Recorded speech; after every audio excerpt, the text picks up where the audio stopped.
Did you aware eyes are everywhere? Cameras on corners, trackers in phones, and watchers in the crowd. Protecting your privacy starts with seeing the unseen.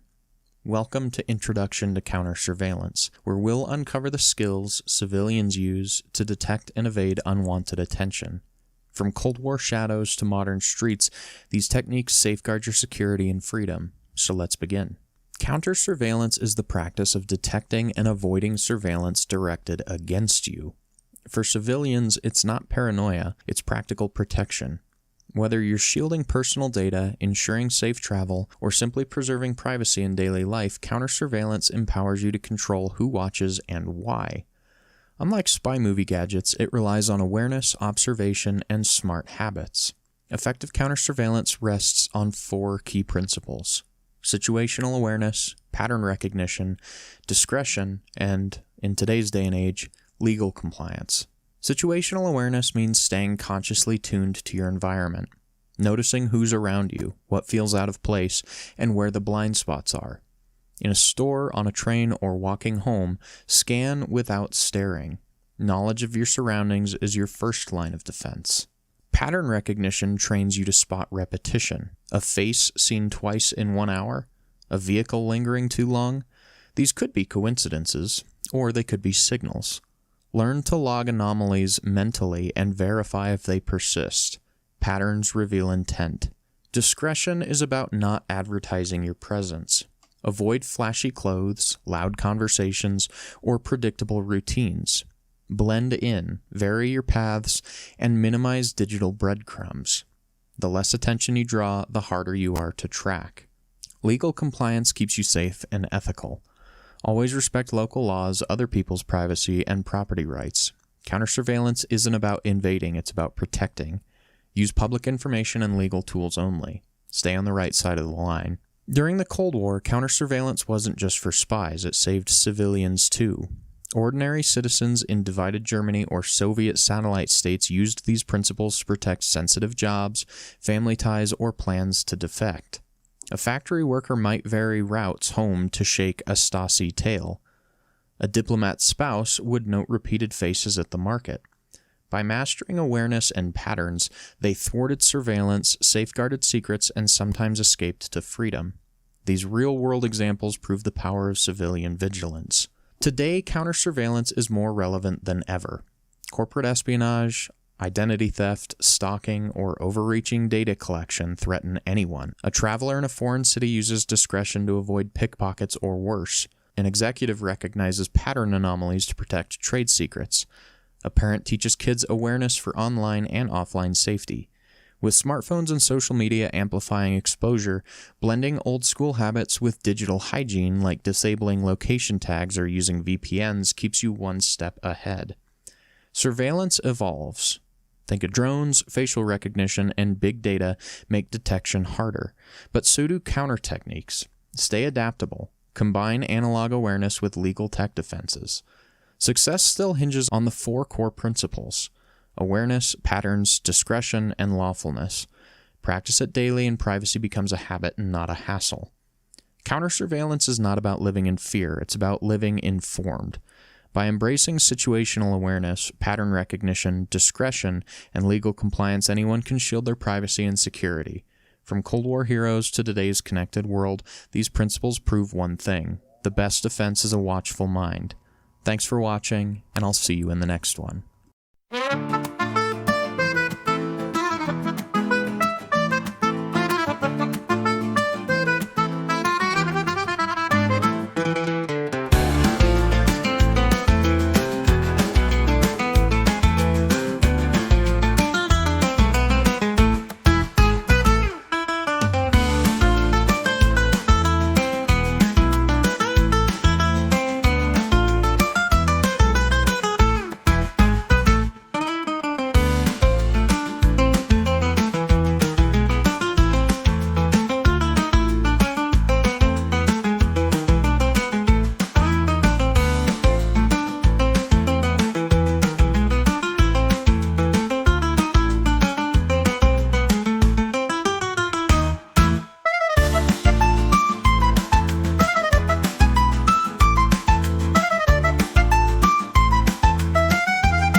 Hidden cameras in Airbnbs and hotels is on the rise, so I hid a bunch of spy cameras around this place that creeps can buy online for less than $60 to show you what to look out for. Comment the timestamp below when you think you found one of the cameras. This place is pretty huge, and the last thing you want to do after a long travel day is to spend hours scouring every inch of a place looking for hidden cameras. So you can save tons of time by sticking to the high-risk areas I'm about to show you where you're most vulnerable. I'll also share a clever detection tip at the end that'll make it way easier to spot hidden cameras. So when I first checked into this Airbnb, the first thing I saw was this massive living room, and I thought, frick, there are tons of places that you could hide a hidden camera here. You got random decorations like these doodads over here and this big old ship in the background. There's a bunch of furniture and weird electronics like this 50-year-old boombox thing and a bunch of little devices over here that I have no idea what they are. Since there's so many potential hiding places in this huge room, let's save it for last and go to the most obvious places first. Like I said, you want to think like a creep. If you had to hide a camera throughout this big old place and you wanted to see spicy stuff, where is the first and most obvious place that you'd hide this camera? If it were me, it would be this master bedroom where people are most vulnerable, changing clothes, sleeping, and other activities. Do you see it anywhere in this room?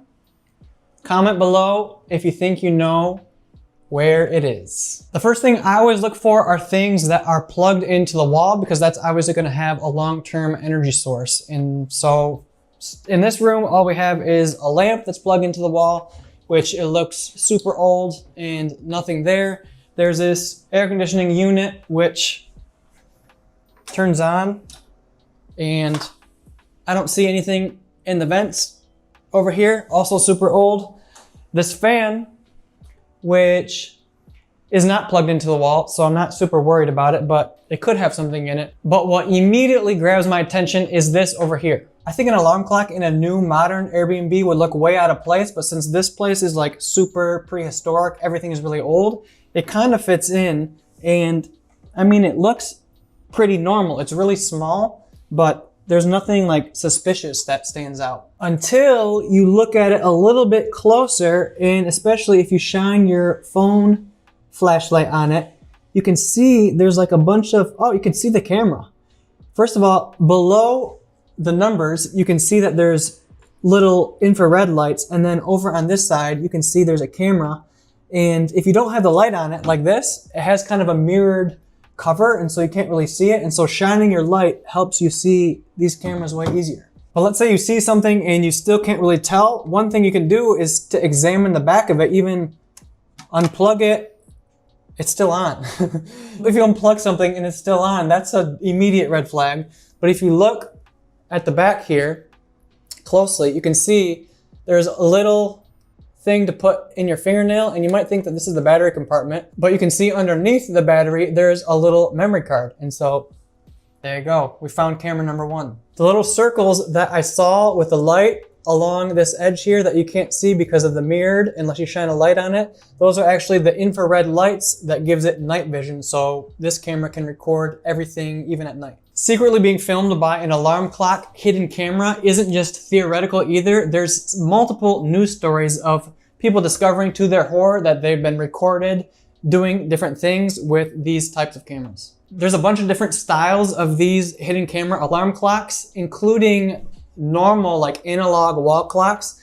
And so I would say when you're searching a hotel room in an Airbnb, one of the first places you should look for are the clocks, especially if they're pointed directly towards the bed. All right, so put yourself in the shoes of a creep again, and where is the second place that you would hide a camera if you wanted to see sensitive stuff or people doing vulnerable stuff? If it were me, obviously, it would be the bathroom. And this is actually a pretty epic bathroom. Have you ever taken a shower or a dump with a view like this before? So we obviously want to be looking for something that's pointed at the shower area. And in Brazil here, they have these weird electric shower things that always sketch me out. I think I'm gonna get electrocuted, but it would be a perfect place to hide a camera because there's a bunch of electrical cables going up here anyways, and so they wouldn't even have to hide their cords if they did have a camera here. This particular shower also has like a hole in the ceiling up here, but I don't see anything up there. This light fixture up here is also directly above the shower area, but I don't see anything in there, and I can take the light out. I've seen hidden cameras that are lights. They have a hidden camera on the bottom of the light.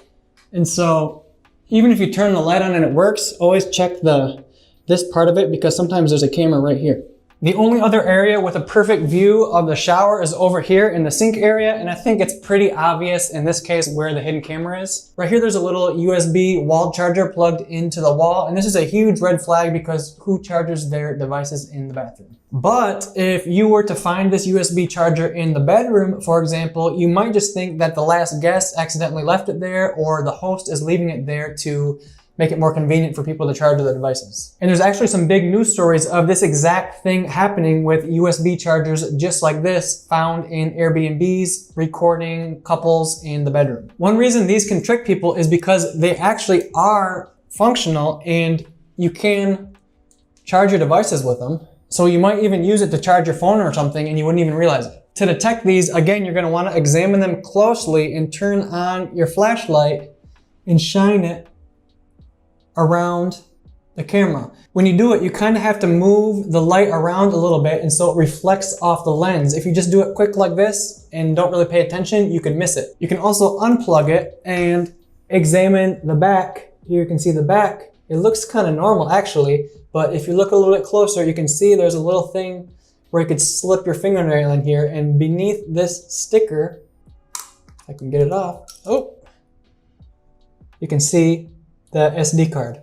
If you've learned something new in this video so far, make sure to like and subscribe for more tips on how to travel safer and smarter. All right, before we tackle the living room, if a creep is willing to violate your privacy by using hidden cameras, I wouldn't put it past them to tamper with the Wi-Fi to violate your digital privacy. You've probably heard about the risk of using public Wi-Fi like in airports, and even the FBI warns about it. But if you think about it, in Airbnbs, the router is usually right out in the open for anyone to mess with, which is why whenever I do sensitive stuff like banking, I use my travel eSIM plan instead, either directly on my phone or by hotspotting to my computer. I've been using Olafly for my travel eSIMs for the past several years, and they were kind enough to sponsor this video. They offer coverage in over 200 destinations, and it's super easy to set up your phone before your trip. That means you'll be connected as soon as you land in your destination without having to hunt for physical SIM cards or risk using unsafe networks. Since they offer unlimited data plans, you don't have to worry about your internet connection suddenly running out when you're in a sketchy situation and need it the most. You can choose a plan with the exact number of days of your trip, or if you're like me and travel long-term in multiple countries, they now offer a monthly subscription with one eSIM that works globally. I love this because it means I never have to worry about setting up a new eSIM for each country I go to. I arrive